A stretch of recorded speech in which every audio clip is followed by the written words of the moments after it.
Díomh gach daoine agus fáilte go dtí a codh brethebh is mise cuimhín ó Flanagan.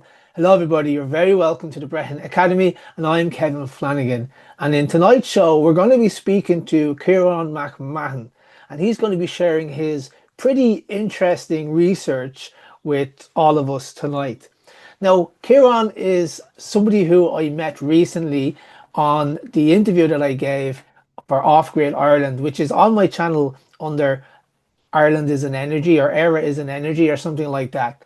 Now, we had a very interesting conversation at the end of that call, and he has been doing a lot of research into the genealogies of Ireland, the connection to Egypt and Scythia, and he wants to share this research with everybody. I should also mention that Ciarán McMahon has agreed to join the Brehon Academy team, so he is also going to be posting on Facebook. He usually signs off with C at the bottom, so if you see any posts with C at the bottom, you can assume that it's Ciarán McMahon. And we have a big announcement coming up in a couple of weeks.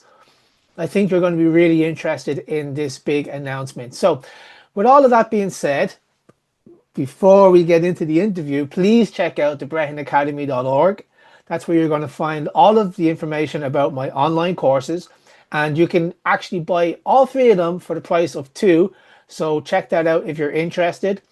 If that doesn't interest you, we also have a merchandise store where you're going to get lovely merchandise like this. You'll also be able to buy mugs and posters over there. And I've just added a few new designs to the store, which are popping up on the screen now. If that doesn't interest you and you want to support me on a monthly basis, then we have 6 membership levels, and it starts as little as $1.99 per month. And we're also on social media. We're on Facebook, we're on X, we're on Instagram, and of course, we're on YouTube, which reminds me, if you're not subscribed to this channel, please hit subscribe now and like the video as well.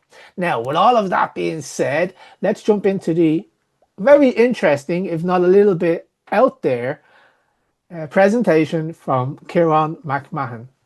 Hello, Ciarán McMahon. Welcome to the Brehon Academy. Thank you for being here. I'd like you to introduce yourself since you're going to be joining the Brehon Academy team shortly. So go ahead and introduce yourself. Tell us a bit about your background, what got you into these topics, what you do for a living, and yeah. Hi folks, come on. First of all, thanks Kev for having me on. I would have been a big follower of yours over the last couple of years. We spoke briefly on the podcast on Twitter, Off Grid Ireland, yeah, and we had a good chat then. So we've been in touch since. So thanks for having me on as a guest, and then thank you for giving me the opportunity to work with the Brehon Academy and then do some research and post some stuff with you. As it says, how I got into this was actually via you. So I started my channel. So my channel is Welcome to the Abyss. So what I did to start the channel was I would have been following a lot of stuff the likes of yourself, and we would have been doing just research and just different parts about Irish history. But there was one particular one that got me really thinking was the Olivia Wiley podcast you done, and you're talking about the poems of Ireland, or the triads of Ireland, and how they've been they haven't that's the way to put it, they haven't been translated correctly in the original way they were done. And then Ciarán Moyer went back and he says, no, these all need to be reviewed. So when I was doing my own research and I read a couple of different books, there's actually, I know you've done Irish Wisdom and the Pyramids as one of them, but there's other books like the likes of Chronicles of Erie, the Ireland or the Chaldee. It's 2 books at the top of my head that made me think, is like, there's a different story to Irish history, and then obviously the likes of the book Invasions and stuff like that. I says, well, knowing the likes of the Milesian genealogies and obviously the stories of our migrations, I says, well, if I got my DNA tested, I would be able to say, well, if there is any truth in these migrations. So to start the actual my channel up, what I done was to get me DNA tested and then see if there actually was truth in these myths. And sure enough, there is quite a bit of truth in them via the ancient migrations and then the actual genealogical story, which is what we're going to be discussing here today. And then the other stuff there was, like, I always had an interest in this as well. It's like when I was a kid, the mom, dad would have had us reading stories and stuff like that, the Lisa Cullen and all that. It's quite interesting. And then what I do is I'm actually be refrigeration, air conditioning. So I do that by trade. So I work on like different types of machines and stuff like that. And like I do love my job, but I also love history at the same time. So it's kind of like I wanted to do this. It's just like side projects and then your own projects then as well. You know what I mean? I do. That's very interesting. Thanks for sharing that. So you said you want to talk about the genealogies, and I believe you have a PowerPoint presentation prepared to share with me and with my audience. Is that right? Do you have a PowerPoint presentation? Yeah, I have it there. You just need to set up the share screen. Okay, let's see. The presentation here is ancient Irish myth, noble genealogies, and the modern Irish genetics, and this is the Egypt connection. And as it says, it's a discussion with the Brehon Academy, and welcome to the Abyss. So, as we know here, so from the Lower Kabbalah Erden, so the Lower Kabbalah Erden is the book of invasions, and what it does is talks about the different migrations into Ireland. And as you can see here, it's got the 6 groups of people. You got Cesare, Partholon, Nemid, the Firbolg, Tuatha Danann, and the Milesians. So the last group is essentially who the modern Gael descends from. But there is another mention of the Fomorians there, but they're meant to be mythical to some degree. Excuse me. But so the Lower Kabbalah Erden was highly influential, and it was largely accepted as conventional history by poets and scholars down into the 19th century. So today's scholars regard the Lower Kabbalah Erden as primarily myth rather than history.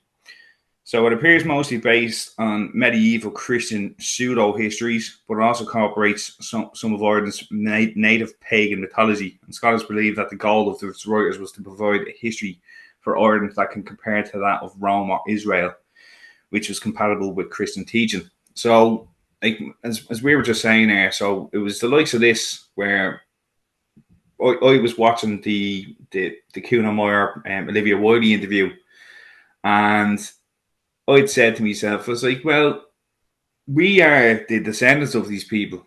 So effectively, if we got our DNA tested, like I'm just one example, but there's many people in Ireland who could do the same test I did. Now I went with family tree DNA specifically for the famous ancestors and the ancient migrations. I wanted that to kind of to begin this project. So I done a bit of research before I took the DNA test to see which one would give me the result I wanted, essentially, you know. So that's that slide there. But there's the modern analysis of it. This is one contemporary scholar, so is Boris McAllister, says the tradition of historical fabrication of or pseudo history, and it's a general spurious character. So as it says, when you think about these people who would have translated their documents, they would have been coming from like the Anglo background, like would have been Anglo-Irish teachers, you know what I mean? They'd be coming from their perspective of essentially our captors, you know what I mean? So it's like what Kuna Meyer had said in regards to how the translation were conducted wrong. He says they were looking at it through the wrong lens. You know what I mean? So, can you still hear me, Kev? Yep. Yeah, okay. So, the migrations. So, you got Cesare from the west of Noah's Lot. You got the Fomorians from the underworld. You got Partholon from Greece of Noah's Lot. You got Nemid from Scythia, modern-day western steppes of Noah's Lot. The Firbolg descend from Nemid, returned from Greece of Noah's Lot. The Tuatha Danann descend from Nemid, from the north of the world of Noah's Lot. The Milesians are from Scythia via Spain of Noah's Law. Now, as you can see, like there's a constant pullback to Noah and his son. So in Irish mythology, it's all connected to Japheth. So as you can see, the only difference there is the Fomorians. But as you mentioned yourself, Kev, that when you think about it, that Baelor is the grandfather of Lu in the Tuatha Danann. So there's a constant connection and relation between these people. You know what I mean? Yeah. I mean, even Bress, who was the leader of the two-headed Danann after the first battle of Moitora, he was half Fomorian and half two-headed Danann. So there is definitely, in the mythology, there's definitely evidence of interbreeding and mixing between these two races of people. Yep, and it's a constant, and as you can say, even in the Book of Invasions, where it's a constant back and forth between the continent. And again, when I was reading these stories, it made me think, I was like, hold on a second, so surely there has to be some form of truth within this. So we'll go on to the next slide here. So to give people a bit of a view of so Noah, as in of Noah's Ark, he had 3 sons, and the 3 sons had their different regions. So Shem was Asia, Ham was Africa, and then Europe was Japheth was Europe. So as it says, the Irish are specifically connected to Japheth in the mythologies. So as we can see here, the generations of Noah refer to the genealogical lists in Genesis 10 of the Bible, which detail the descendants of Noah's 3 sons, Shem, Ham, and Japheth. After the flood, these genealogies are foundational to biblical ethnography and were traditionally used to explain the origins of the nations of the peoples on earth. So the map is the spread of humanity across the world following the flood, showing how all the nations descend from Noah's family. And there's over 70 descendants, often called the 70 nations, who are believed to be the founders of various tribes and peoples. For the purpose of this discussion, we will focus primarily on Japheth. Shem and Ham are significant, but we'll also touch on again. The Japheth is associated with the Indo-European and Northern peoples, notable sons Gomer, Magog, Madai, Javan, Tuel, Meshech, and the Taurus nations are the Greeks, the Scythians, the Medes, the Celts, the Slavs, and other European steppe peoples.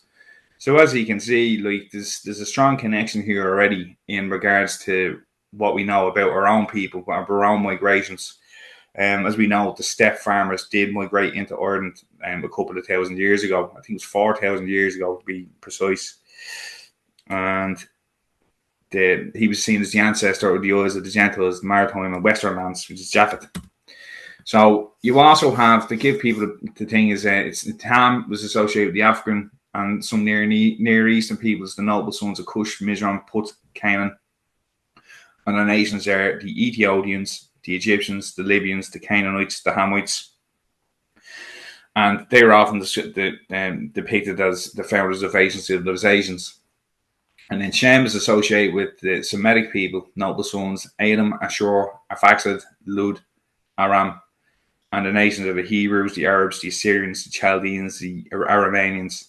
And from Arphaxad descends Eber, the ancestors of the Hebrews, and by some interpreters, the Hebrides. So the significance of this is it was used in medieval and early modern genealogies, including the Irish and European traditions, to link the nations to biblical origins, played a central role in biblical ethnology, and justifying divine plans for history and empire, gave rise to many post-biblical theories, such as Japheth being the ancestor of Europeans, including the Gaels and Scythians in Irish legend. So to give a bit more of the mythological origin of these people, so you've got the Milesians, who are said to come from Spain, led by Mil Hispania, or Soldier of Spain in English, and they are portrayed as the final invaders of Ireland in the Lower Cabal Erin. A medieval pseudo history mixing mythology and Christian chronicle, descent from Scythia and Egypt. So as it says, with this particular presentation, we're going to just focus solely on the Egypt connection. So according to the genealogies, Mil's ancestors originated in Scythia. They migrated through Egypt, eventually settling in Spain before arriving in Ireland. And the notable ancestors are Phineas Farsad, a Scythian scholar, said to have helped build the Tower of Babel. Now, the other thing is Phineas is meant to be the father of letters as well, so he would have founded the different languages, and Gaelic was one of them. So Nell married Scota and his daughter the Pharaoh, and then their sons became the Gaels. So Eber and Erman is where the modern Gael comes in. So this is where we all descend from. So Eber and Erman are the sons of Mill, who divided an order between them. So the purpose, these genealogies were used to legitimise the rule of Gaelic kings and chieftains by tracing their bloodline to divine or noble ancestors. Synchronise Irish history with biblical and classical traditions, easily linked them to Noah's sons Japheth. And as you can see here, they've been recorded in the Lower Regal Iron. The Forest Fairs are aired by Geoffrey Keaton and Annals of the Four Masters, and various genealogy tracks with the large genealogies with Robinson B. 502. So, on my mum's side, they're the O'Neill, right? So, when I got my DNA tested, I know my father's side are Ciarán McMahons. So, I was told this information from my uncle, who was told by my grandfather. So, this would be the next presentation where I go more into my father's side. So, I'll focus more so on the mother's side in regards to this one. So, my mum is an O'Neill. Now, her lot only came down. She was the first from her family to leave the north in God knows how long. So, as you can see, Milzias, King of Spain. And I just want to put a pointer there just so people can see it. So, you can see Milzias is the King of Spain, and Herman, he's the 8th son of, and you can see it all goes down all through the different. Now, there's a couple of names: Cormac, Niall Gaelic, who's Niall of the Nine Hostages, and that's obviously Niall of the Nine. Who it's a known fact that many people would descend from him in Ireland. So it says this is where these myths and legends actually come from, is these noble lineages who came to Ireland. So, as you can see here, you got the O'Neill crest, you've got the crown, the red hand, lions, and then the fish, and then the 3 stars. Now, there's all sorts of different stories around the different symbols. So, obviously, the 3 stars could be related to Orion, and then the story of the red hand of Ulster is where there was 2 brothers who swam for ownership of Ireland. And one brother cut his hand off and then threw it onto shore, and that's how he claimed the ownership of Ireland. And then there's another story of Ferez, and it's the story of how he put his hand out of his mother's womb and he was given the red band, and that was the twins. But that's another story we'll focus in on now. So just to give people a bit of a description, so this website is the Irish Library. So it's a great reference point for anyone who was doing any of this sort of research, because there's lots of information on it from different books and essays over the years. And then there's another website, there's obviously yours as well, Kev. The Brehon Academy is a great resource. And then you have another website, the UCC Celt website, which has all this information that you need. So, as it says here, the O'Neill as descendants of Niall of the Nine Hostages. So, O'Neill is grandson of Niall, and they were divided into 2 great branches called the Northern and Southern O'Neill.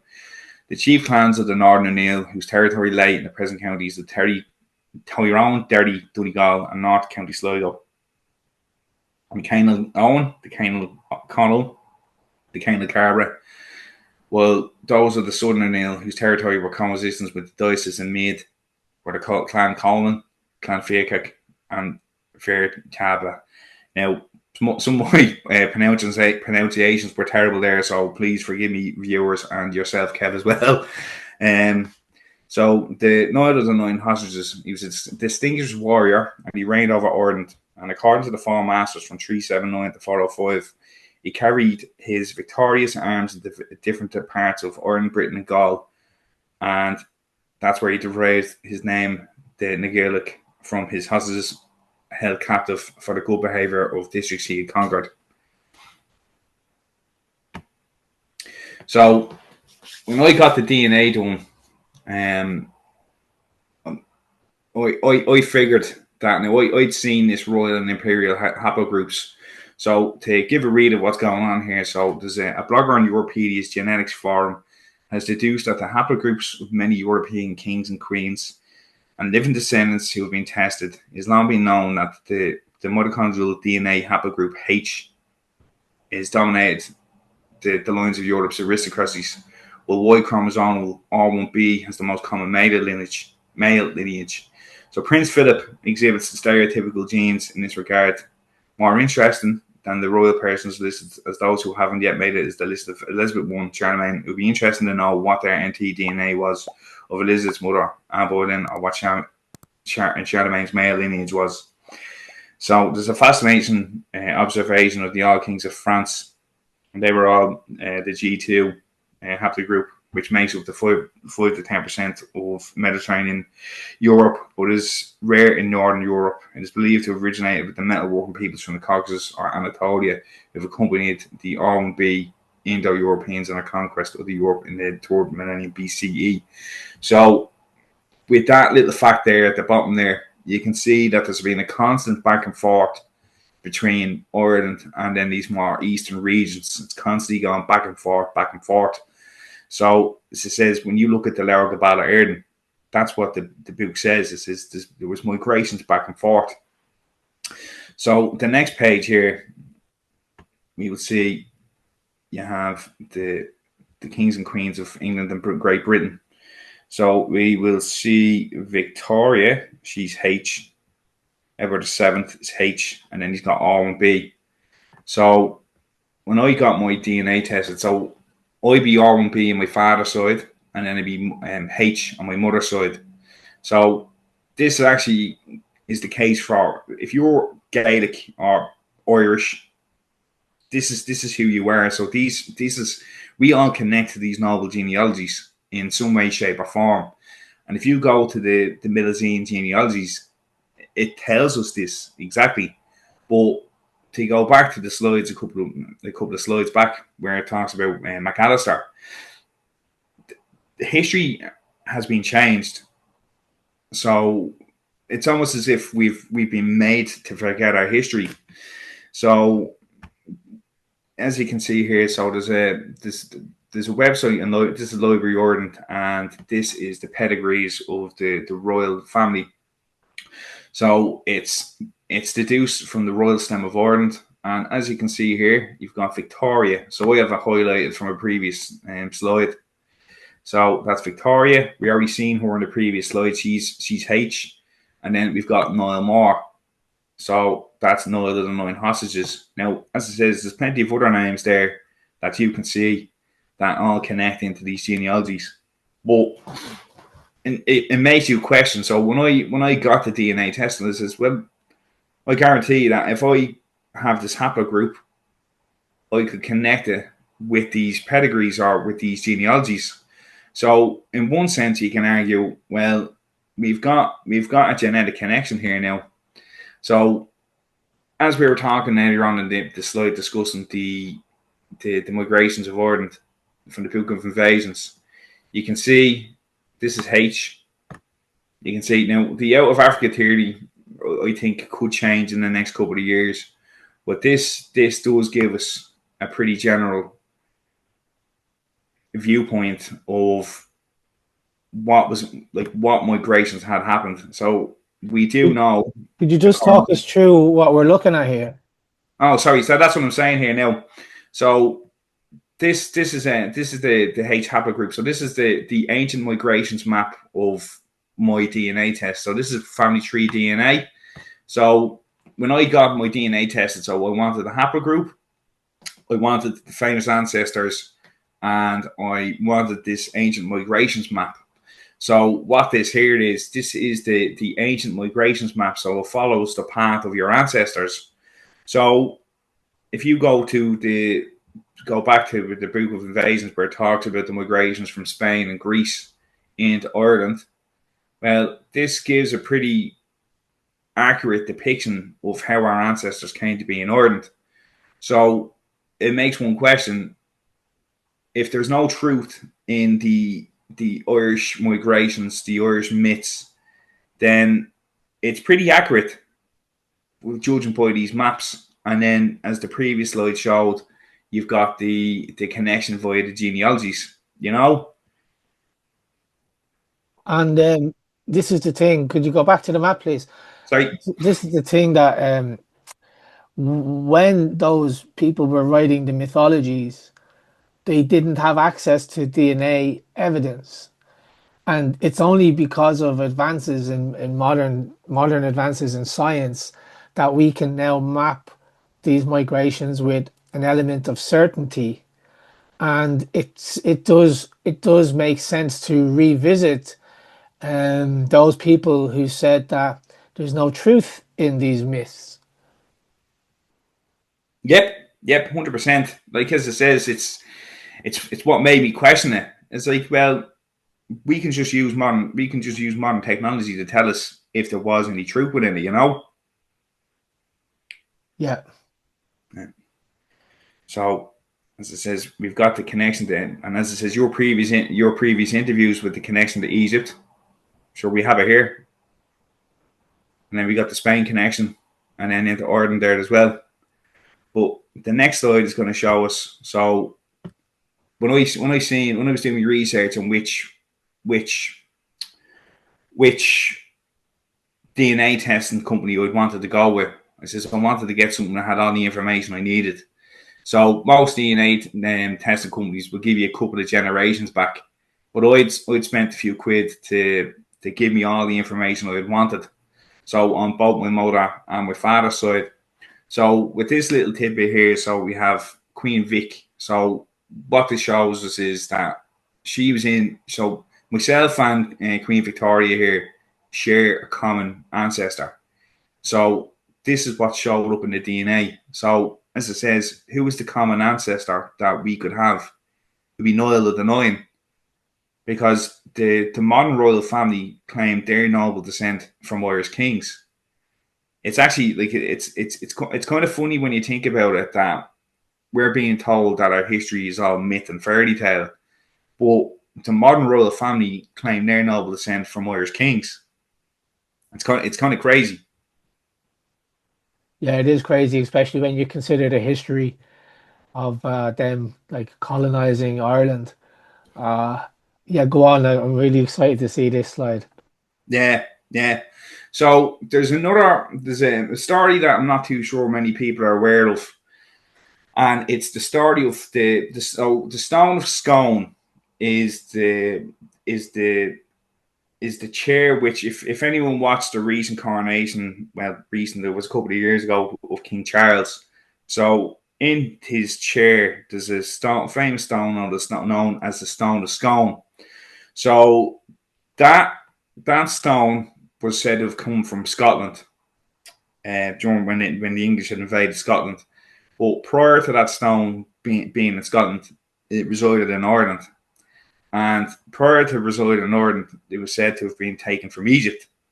So to give it a bit of the rundown, so the Royal and Biblical Stone of Destiny was brought to the British Isles by Princess Tia and made the actual size and dimensions of the Ark of the Covenant in Israel. In Scotland and Egypt, it is referred to as the Stone of Scone. But this before stolen from Mount Tara and subsequently taken to Scotland and then stolen again by King Henry II's army to England as a trophy. It was used by the Gaels for the kings to sit upon once anointed High King of Ireland and Scotland.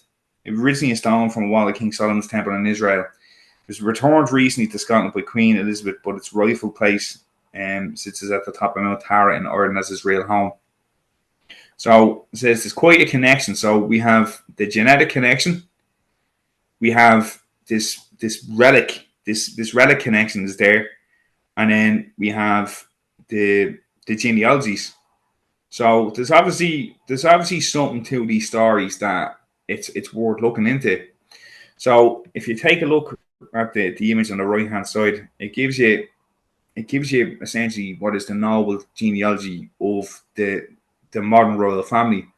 So in the bottom right hand corner, it tells you who formulated the charts, and it's a W.H. Fleming who made this up, and it looks to be that this was based on the likes of the genealogy from the royal stem of Ireland. But again, as it says, if you refer to the Milesian genealogies, it will tell you who you essentially stem from. Like there's many a Mac and O in Ireland who can, if you know your general region where you come from, or your family come from, then you should be able to give yourself a good kind of base of where your family actually landed from. Well, like it was okay for me because my mum only came from the north, and on my father's side, I was able to go back in the census records, and I knew that my family came from the west of Ireland. So they only came in. It looked to be they went to Dublin due to the famine. So they were all people from Galway and Clare, is where Thomond is where my McMahons come from. But ironically, I'm not related to the other McMahon groups, which is up in Monaghan. So it's quite interesting when you look at these different groups where who you descend from, and like as it says, you may have the same surname, but you might not actually be related to them. Yeah. It's crazy. Did you ever hear of British Israelism? Yes. And so, how does that tie into what we're looking at now? And also, if you could also comment on the Leafal, the Stone of Destiny, which is currently on the Hill of Tara, which looks like a phallic symbol. Yeah, how do you address that with this image of the stone that you're presenting now? So I was looking at the Ark of the Covenant story, and when you look at the Ark of the Covenant story, and you actually look at the story of the two-a-day Danan, one sample says there's two stones, the pot of manna and Aaron's rod. So I think it's possible that there's one stone is the one that resides in Tara here today, and then the other stone is what the Brits essentially stole. And then the story of the British Israelitism is that the story, like if not too sure many people know, but the story of the lost tribes of Israel, where the tribe of Dan was essentially went missing, and nobody knows where they went. But Ireland is connected to that story because when you think the tribe of Dan, you think to it they Danam, and there's plenty of connections to say. Well, there is some sort of truth to that story because, as you say, you can see the Jacob story there of the Zara and Perez story here. That is one of the stories that is connected to that, the actual Israel connection to Ireland. And as you can see, if you ever look at the Northern Irish flag, you can see the red hand of Ulster and the crown, as well as the Star of David.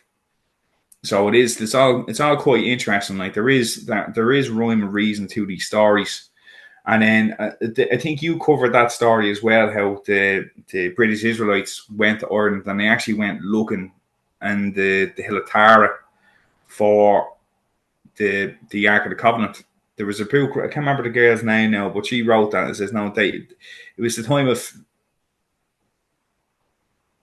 was a Mod Gone and Seamus Heaney or one of them who went to the Hill of Tara to stop the destruction of it because they were doing some digging and they wanted to save it. Yeah, it was in the early 1900s. Yes. And it was also W.B. Yeats, Seamus Heaney, Maud Gonne, and another guy whose name I can't remember now. They essentially were rallying the nation of Ireland to respond to this, what they considered to be a desecration of Irish land. Yep. But like as it says, like this, there is something to this. That if these people went looking for this, the relics are here, then surely today we should be able to question, well, is there more truth to these stories than what we're actually being taught or told? You know. Yep, I agree.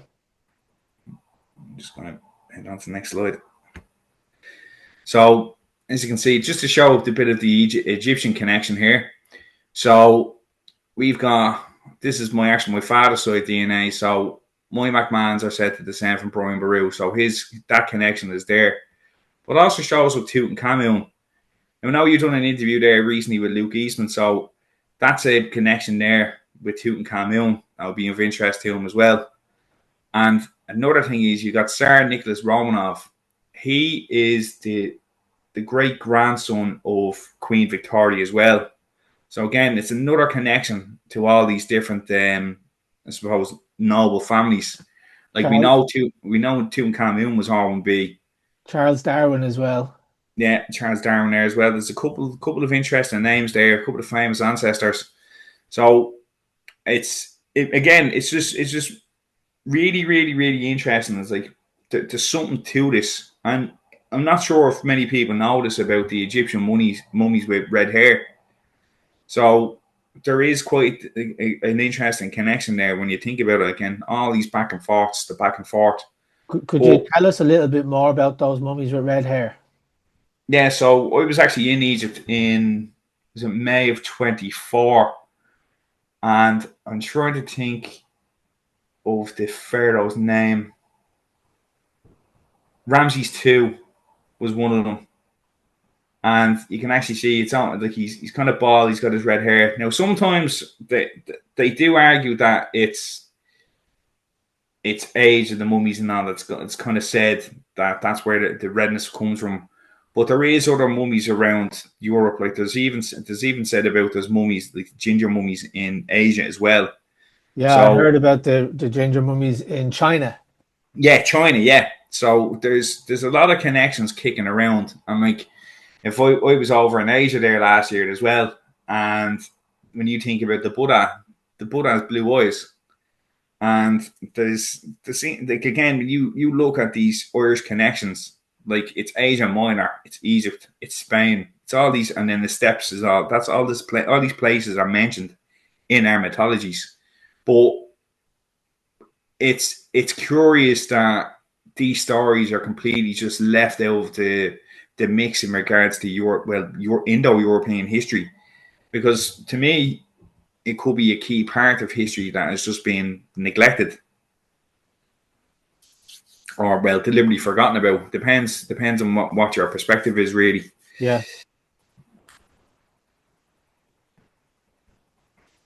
So there's a couple of other Egyptian connections there. So according to alternative and historical theories and local folklore, Pharaoh Menes or Narmer is the first king of Egypt, and he is said to have died from a bee sting while in Ireland and was buried in County Tyrone. The supposed burial site is identified as Knockmahon, also known as Baines Hill and Knockmany Hill, a location rich in ancient monuments and mythological associations. This claim is notably supported by Lawrence Waddell, an early 20th century explorer and writer who asserted that he discovered Menes found a resting place in Tyrone. Waddell describes the inscriptions on a boulder at the site, which he believed were in Sumerian script and closely resembled these found in Egypt, suggesting a direct connection between the two cultures. Now, when you think of this Egypt connection that is supposed to be mythological, you've got Menes is one of them. There's another pharaoh, which we're going to talk about now in a minute, is Sesostris. And then you've obviously got the Skolta and her father, Chingis or Singris. So you've got plenty of mythological connections. We now have genealogy connections. We've got the DNA, as in the ancient migrations. So again, there's a constant circle here of there's a connection. There's constant back and forth here. And again, it is quite curious as why it's not being talked about. As it says, even in I believe it's the Luke Eastman video where he said about the likes of the pearls, or not the pearls, but the beads, the Egyptian beads that were found Yeah, the in defiance beads were found in the Hill of Tara, and I think yes, you're talking about Luke Eastwood, right? or Eastwood. Sorry, Yeah, I actually know if I got Luke Eastman, my mistake. yeah. Um, Yeah, defiance beads. Yeah, he talked about that in the interview as well. Yeah, so again, there's plenty of these connections, and there's another connection where Africa is that there's Barbary apes found up north as well as in the north of Ireland. yeah. So They even found papyrus in a bog. They found Egyptian papyrus in a bog. Yeah, yeah, yeah. So again, these constant connections back and forth. So it just really makes you wonder, like, who's telling the truth? And as it says, when I started out looking at this stuff, and again, it was thanks to you, was that, well, if I got my DNA tested, surely this would kind of put to bed any of the questions. But now when you think about it, it's starting when looking at this now, it makes you ask more questions like what yeah. is going on within our history? Go ahead. No, I was just agreeing with you and laughing. So the next slide here. So in Roger O'Connor's 1980 work, 1822 work Chronicles of Erie, the Egyptian pharaoh Sesostris is portrayed as a significant antagonist in the mythic history of the Irish people. O'Connor presents the chronicles as translations from the ancient manuscripts in the Phoenician dialect of the Scythian language and detail the origins and migrations of the Gaels. The figure of Sesostris in O'Connor's narrative draws from classical sources, notably Herodotus, who describes a pharaoh by his name as a world conqueror. Modern historians often associate this legendary figure with real pharaohs such as Senusret III of Egypt's 12th dynasty. When incorporating Sesostris in the chronicles, O'Connor sought to link Irish origins of ancient Egyptian history, thereby enhancing the prestige of the Irish people's lineage. Now, again, you look at it through the modern lens of what we can see here today, like the different connections. So Roger O'Connor, when he wrote this book, he was actually slated because at the time it was seen as Irish fairy tale. It was to make the Irish better than what they were. But we know from modern history that the way the Irish were depicted as animals by the Brits essentially, or by the Anglo-Irish establishment.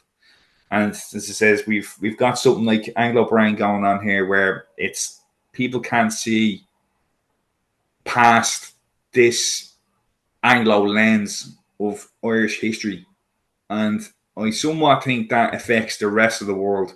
Because I've thought about these ideas with some others, and they can't get past. Well, there was no way the Egyptians were in Ireland. There's no way that happened. But the more and more you look at these kind of things, it makes you question. Like as it says, we've got the DNA here now. We've got the genealogies. We've got these like samples of as he said, Egyptian papyrus. You've got these beads, and then he says you got that Barbary ape found up north as well. So again, there had to have been some form of connection. And when you look at the likes of Roger O'Connor here, he is an interesting character within himself. He was said to be a descendant of one of the last O'Connor Dons, and after essentially before the fall of the Gate of Gora, and he's the one that wrote this book. So there is some interesting stuff within that I've read it, and we do have to read it again to go through all the different bits and bobs. But again, there's something to these books that we have to go, well, what if we review them today and see if there is something to these stories? And as it says, with myself, I've seen it. There's some interesting stuff there that goes, hold on a second, that's nuts, you know? Yeah. And just on the point you were saying about the people you're speaking to not being able to accept that Egyptians came to Ireland, I would point out to them that sure the blue color in the Book of Kells is from lapis lazuli, and at the time when that Book of Kells was being written, which was a good bit before 1822, um, the only place in the world where you could get that lapis lazuli was a mine from Afghanistan. And so that kind of debunks this idea that our ancestors were not engaged in global trade because they must have had an advanced trade network in order to get lapis lazuli from the mine in Afghanistan all the way to Ireland. Yep, 100%. And like you think of like the likes of the Phoenician connection in Ireland. That's something that's a bit of a curious one that people don't like talking about it, but there's a lot of mention of the Phoenicians and the Scythians in Ireland. Even linguistically, right? You talk about the Phoenicians with a Phoenician, right? Phoenician. Mm-hmm. But what about the Fenians? What about the Phoenicians? What about these words that are used to describe typically an Irish person that sound etymologically similar to Phoenician because you have, as I said, Phoenicus, Fenian, and Phoenicus, you know? I think that there's also a linguistic connection there to the Phoenicians. No, 100%.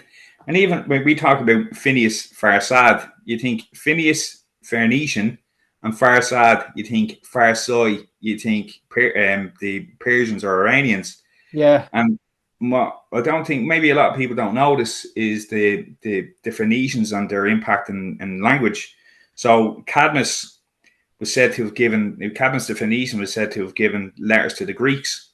So Phoenician, when you think Phineas Farsad, he gave, and you think Cadmus the Phoenician, the Phoenicians gave letters to the Greeks. So is this like a different, like, are we seeing something that's been totally forgotten, but it's being remembered in Irish history and Irish stories? Yeah. Now we need to piece it together, you know? Yeah. But it's again, it's wild when you think about it.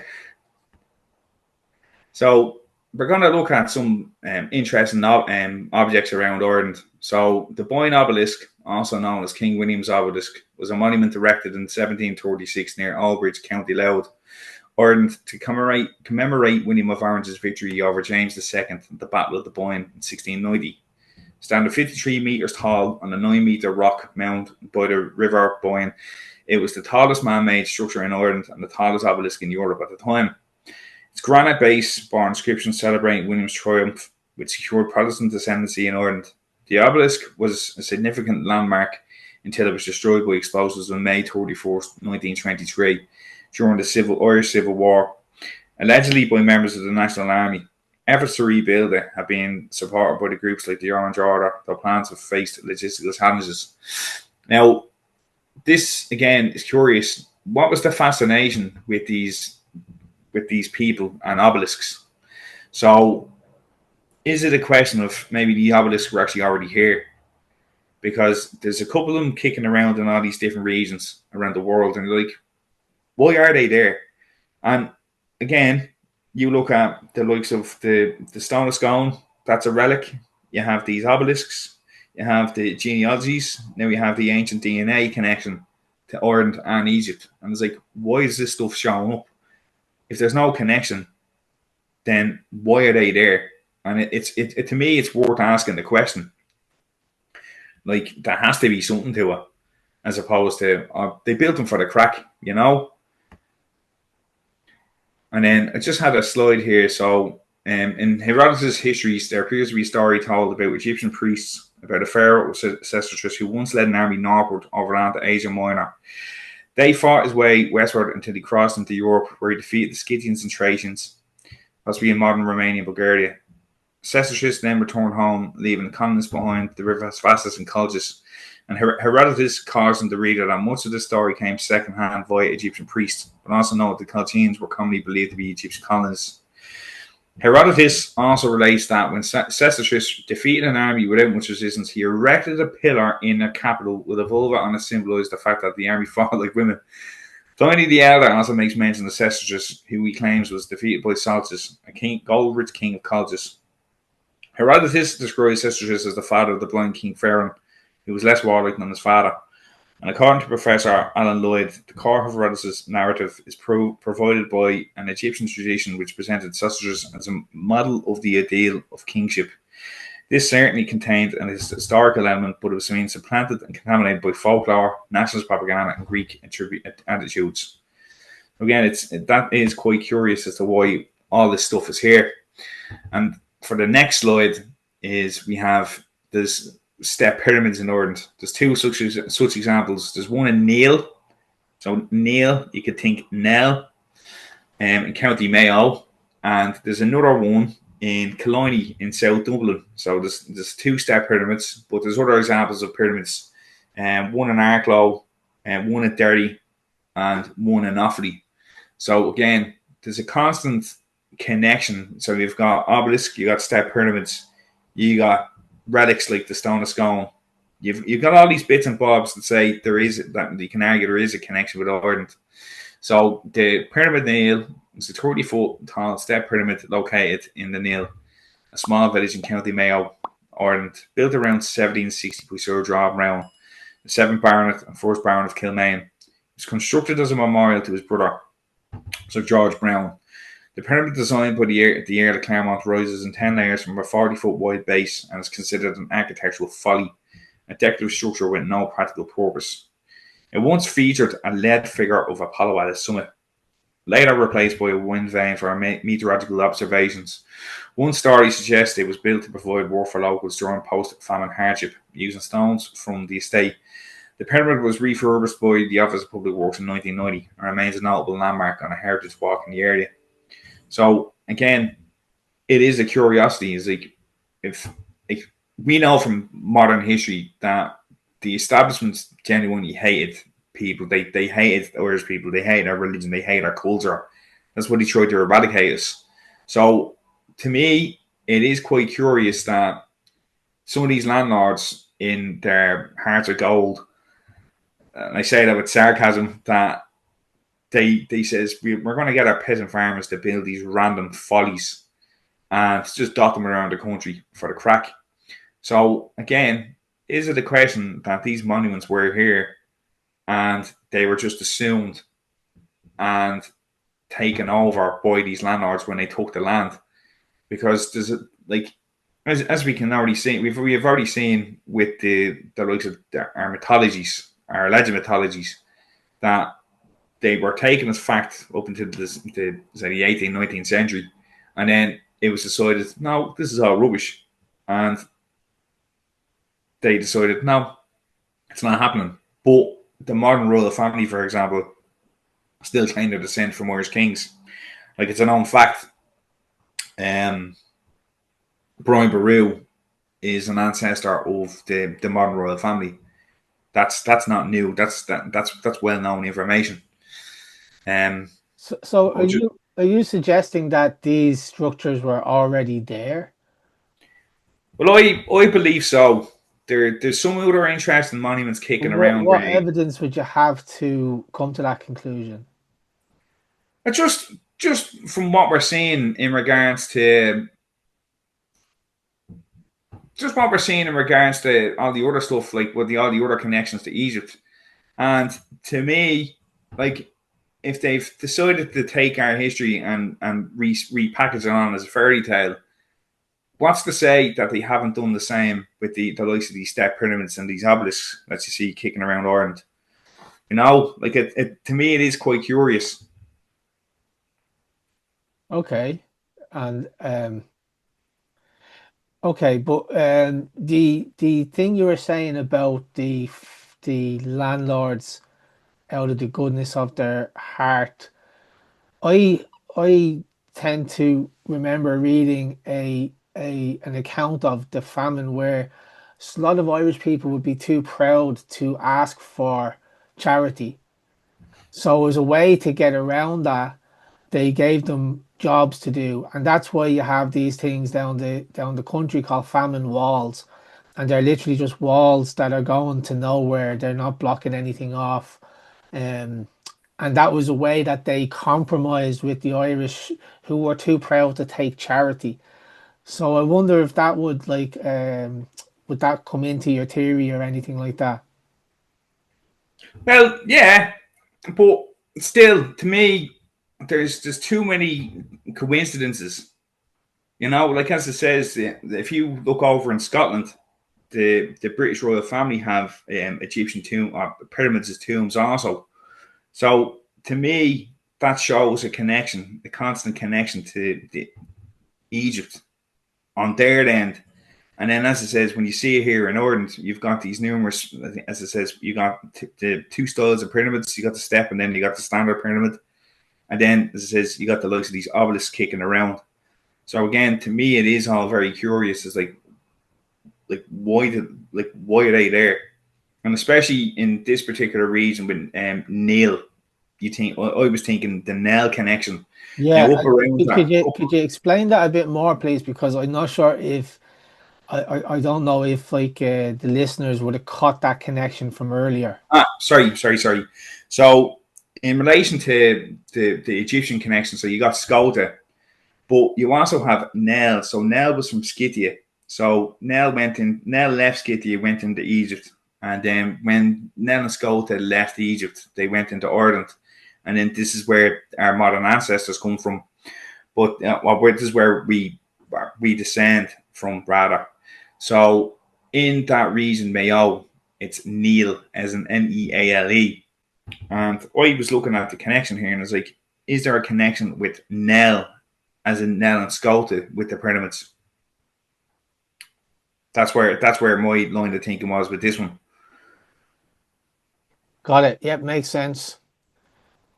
You know, and there is a couple of, I don't have it in this presentation, but I'll send over a couple of pictures, and you can see there's actually it's a monument that's not far from, I've actually visited the Neil Pyramid, but there is a monument not far from it, and there's a couple of symbols, and the symbols are somewhat reminiscent of the Gate of Babylon, where it has all the different figures on it. And then there's another kind of underground, I don't know what we're describing, almost like Manaseum, where you can actually, it's not far from the Neil Pyramid, but that kind of goes underground then as well. So there's a couple of interesting bits and bobs in that region, specifically there. And it's actually not far from a big house also, the old big country houses. Yeah. So the next slide here, so I was in Egypt, and this particularly caught my eye.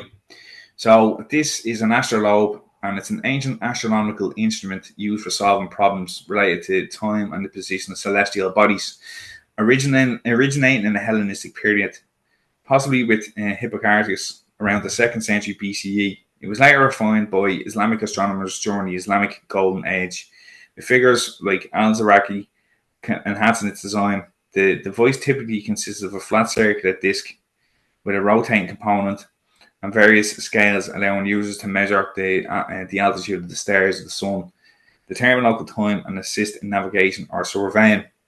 So when I was looking at this, I know I already seen something similar to this in Ireland. So when you think of Ireland, you think of these ancient astronomers. Obviously, you got these tombs, the likes of Newgrange, there's all sorts of astronomical alignments in these structures. And so he says that's quite curious, because the spheres, you think astronomy. So in Ireland, we have a thing called St. Masson's Shrine. So as you can see, it's exactly the same symbols, same spheres. And the story behind that is St. Masson's Shrine is a 12th century Irish reliquary housed in Border Roman Catholic Church, County Offaly, dedicated to Manson of Lebanon.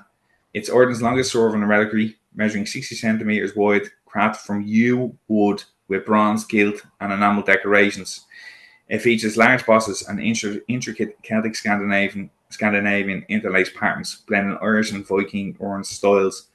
The L-shaped shrine, looking made in Clonmacnoise, originally held 52 bronze figures and was designed for processions with rings for carrying poles. It contains human remains believed to be Manson's and was survived in seconds, fires, and 2012 theft, from which it was restored in the 19th century. It remains a masterpiece of medieval Irish art. So again, you look at the same style, the exact same style of symbols here, which is quite curious. And you do see the spheres and different crosses in like the Ardagh chalice or the Ardagh cross, where you see these spheres. And even if you go to different crosses or different churches, like say the likes of Clonmacnoise, you will see in the crosses in the stone, you'll see these spheres. But why is the sphere so important? To me, it's ancient astronomy. This is what they were looking at. So this is an article from the Meon Journal. When I was talking about this stuff online in regards to the DNA, this article was actually sent to me, and I wanted to include in this presentation to kind of show people is that it is astonishing and somewhat unique to Ireland, and such a larger portion of our population can, by their surname, construct a detailed account of their medieval patrilineal ancestry, with records which are evidently accurate back to the Iron Age in some cases. Many millions are in some case ancient royal heirs. So, again, I made the connection to the modern British royal family, but as I said, they claim their descent from Irish kings. They have a relic that was connected to Ireland, that was connected to the Gael. So we have got something here in Ireland that I don't believe any other culture has, or even has as close as a complete record to it. Like, you think there's many a Mac and O in Ireland who can connect to these stories, and we are probably, as it says, the last people in this world to have this connection. You know what I mean? Yep, certainly do.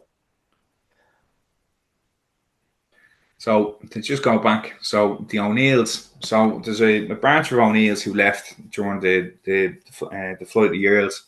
So the O'Neill dynasty has several branches that were all to some extent involved in the rebellions by the Irish against the English, which went back to 1530. In 1607, during the rule of King James I, some of their titular heads ended up on the continent after being dispossessed by much of their land by English under the leadership of Lord Mountjoy. Notable amongst these was the second Earl of Tyrone, Hugh O'Neill, who left Ireland, headed for Spain in 1607, together with the first Earl of Tyrconnell and about 90 followers, in which was famously called the Flight of the Earls. Due to bad weather, they initially landed in France, but that branch of the O'Neill family did eventually end up in Spain. So the Portuguese O'Neills departed rather later, known as the O'Neills of Clonmacnoise. They descended from Phelan, or Felix O'Neill.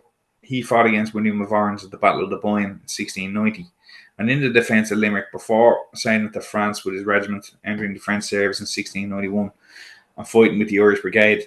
Members of the Irish Brigade were convinced that he had a role to play in maintaining close connections with the Jacobite officer corps and continental armies, and after taking part in numerous battles, he was killed fighting in France against the English and Austrians at the Battle of Malplaquet in September 1709 during the Spanish War of Succession.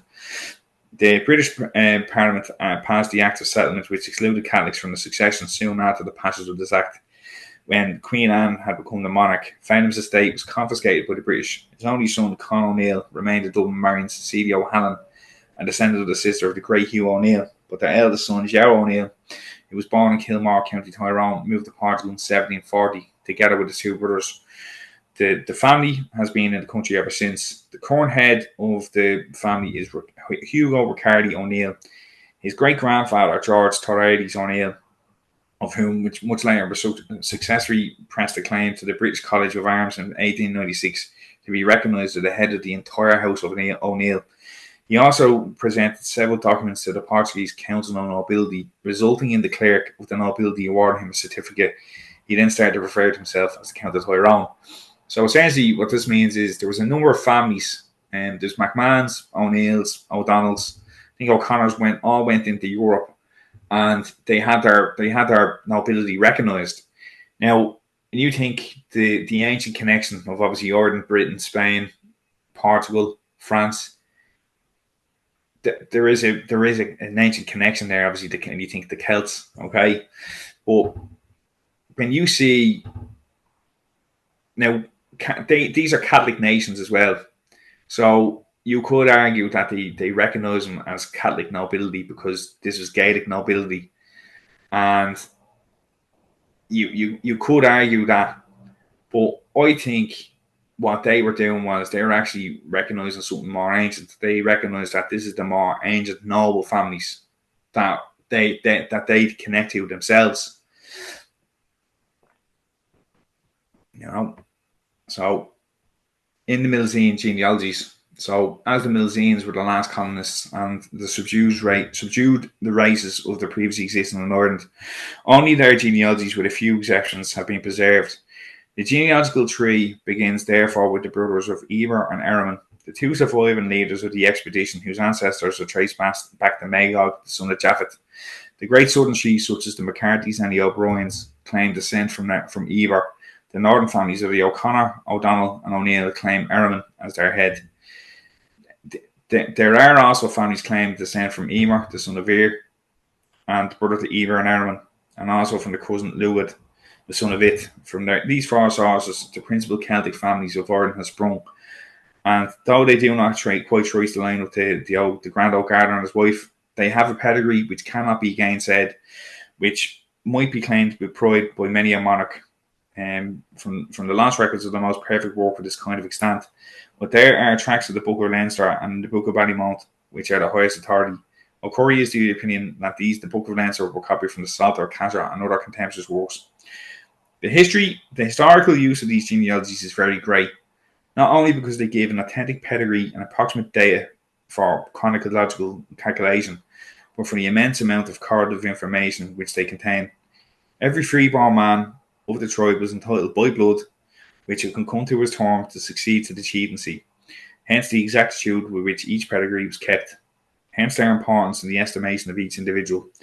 Hence the incidental manner by which they contain by the mention of such historical events, as they have acted on different tribes and families by which they lost their inheritance or independence, and consequently their claim, however remote, to the chieftaincy. The ancient history of these people should always be studied with care and candour by those who, as a matter of interest or duty, wish to understand their social state and the government best suited to their state. Many of the poorest families in Ireland are descended of these ancient chiefs, and the old habit, the habit which deepened and intensified itself during centuries, cannot be eradicated, though it may be ridiculed, and the peasant will still boast of his blood. It is all he has left of his proud inheritance of his ancestors. So, as you can see, there is quite a lot going on within. See, I'm just back here now, Kev. There's plenty going on there in these genealogies. So again, these ancients recognised that there was such a connection, and I think today we need to remember this connection because it's our history. It's who we all descend from. You know. Yeah, it's fascinating when you think about it, and the way you've explained it there is very enlightening as well. So if people want to learn more about this, where can I tell them to go? Well, you can do your own research. Like there's plenty of information. So there's the Milesian genealogies. You just type in your surname and you can, like, people pretty see it. You've got t-shirts and cups and even your family shields. This is where that information comes from. So personally, I would have had that as a kid. That would have been in my house with my mum and dad. So that's how I knew about it. But many people would have their names and the meaning of their names. So they can look at the likes of the Milesian genealogies. There's numerous books written about it. There's one such book, and I haven't read it yet, but I've ordered it. And I've done some research into it. And it's the same story. It's Aaron, the Royal Blood of Ireland. And there's plenty of sites. I've mentioned the Irish Library of Ireland, and then it says UCC Celt, and then of course your website has lots of excellent information on it as well. So, and if anyone even wants to contact me, just find me Welcome to the Abyss. That's my YouTube, and then I'm on Twitter as well. So if anyone wants to contact me and just ask a couple of questions, feel free to. I gladly want to show this to people and want to help people to suppose remember their history, you know. And will you come back onto this show in a couple of weeks and share your other findings with us? Yeah, 100%. 100%, anytime. Okay. Well, this has been enlightening, as I said already. And thank you for your time and thank you for sharing this research with us. And until next time, slán go fóill. Yeah, thanks very much. Well, that was Ciarán McMahon sharing his very interesting theories, and I definitely think that there's something to what he has shared. And if this was a few years ago, it would be harder for me to have the same sort of confidence that I have now. But the difference is we now have genetic evidence to support the claims from the mythologies. And I think that's what he is trying to achieve. He's trying to convince his audience that there's definitely something more to these old stories than we have been led to believe. Now, before I go, just to remind you once again to please check out the brehonacademy.org. That's where you're going to find all the information about the online courses. You can also purchase something from the merchandise store over there. And we're on social media. And please become a member if you want to continue to support my work on a monthly basis. Now, with all of that being said, for the second time, my friends, slán go fóill.